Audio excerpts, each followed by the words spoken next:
So enough with the questions. But what else? Oh, that is another powerful question, by the way. It seems I can't help it. Next, we have something that goes great with asking powerful questions, is to know how to listen. Active listening it is. So sometimes we think that the opposite of talking is listening. Well, in fact, the opposite of talking is waiting. But waiting still implies presence. And that is all about active listening. It's all about presence. Mark my word. But before saying anything more, let's first understand a bit the different levels of listening, because there are levels of listening that equal levels of presence. So we have the internal listening, where the words get interpreted through the listener's own perspective, own experiences, and bias. That level of listening does not work in coaching. I think does not work for anything, but still. Following, we have the second level, the focused listening, where it seems like a hardwired connection gets established between the coach and the coachee, the speaker and the listener. That's good, but not yet. And finally, we have the third level of listening. It's the global listening, where the coach uses everything in the environment when listening. It's where intuitions emerge and we reach a deeper understanding. Apart from the obvious, we also pay attention to the underlying text and the emotions present.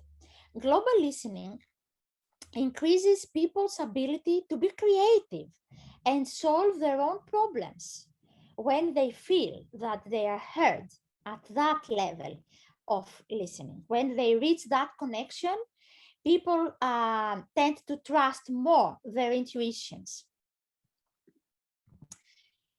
So how to do it? Remember earlier that I mentioned something about presence? Well, that's it. We practice presence with eye contact. Something like listening with your eyes. It's weird, right? Well, we need to be focused on that moment, being comfortable with not knowing, just being present and available to the other person. Being available is a message to the other person that he's worthy, that this person worths our listening, our time, our presence. Active listening, along with powerful questions, work great together in creating and holding the space for the coachees to do their own growth. So presence also means that we notice things.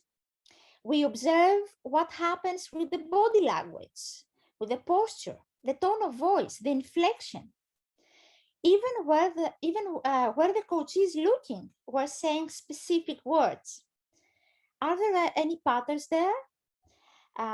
We listen also for patterns, for tweaks, for micro mannerisms. These are important stuff. But the most important of all is practicing empathy. Empathy is the capacity to understand and feel what the other person is experiencing from within their frame of reference. That is the capacity to place oneself in another's position. But we aim to practice empathy with intention. That is the difference. To practice empathy with awareness and intention. And that is what coaches do. So we are listening for feelings, we are hearing the background, what the coachee is saying without noticing it. This way, we can reflect on what we get from the coachee and use that to connect. Active listening, and especially at the global level, but which is what we are aiming for, isn't certainly a piece of cake. Even for very experienced listeners and coaches, active listening is never taken for granted. We can so easily slip and lose it. But why? What prevents us from listening actively? Well, we are human after all. We have lives and challenges as well. Our own thoughts and concerns can easily jump in and drive us away from being present during a session. But that's okay. We can always come back into shape. That's not the problem. However, there are some things we can have in mind to proactively be in the best listening shape. For example, a very common pitfall, especially for not experienced coaches, is that we tend to think of the next step, to think our next actions, what to ask next, right? Well, remember, that is not the purpose. The right question will emerge as soon as we are present.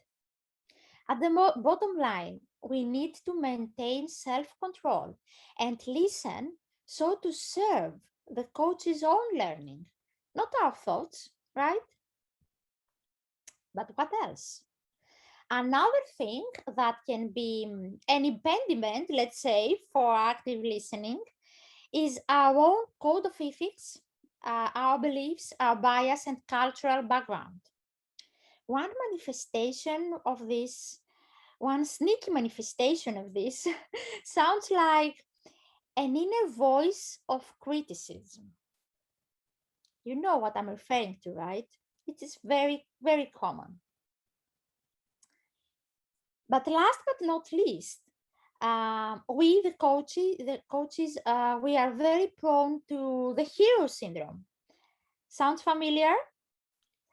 Well, I admit I have been guilty for some hero syndromes so far, because it is so alluring to just jump in and save the day, especially when we care for the other person and when we think that we have the answer.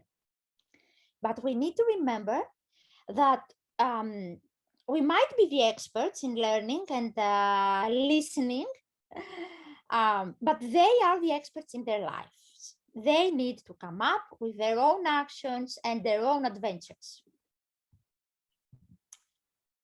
Oh, I see. I'm pretty sure that already some of you thinking, come on, Faye, how we're going to achieve all this? Well, no one said it would be easy.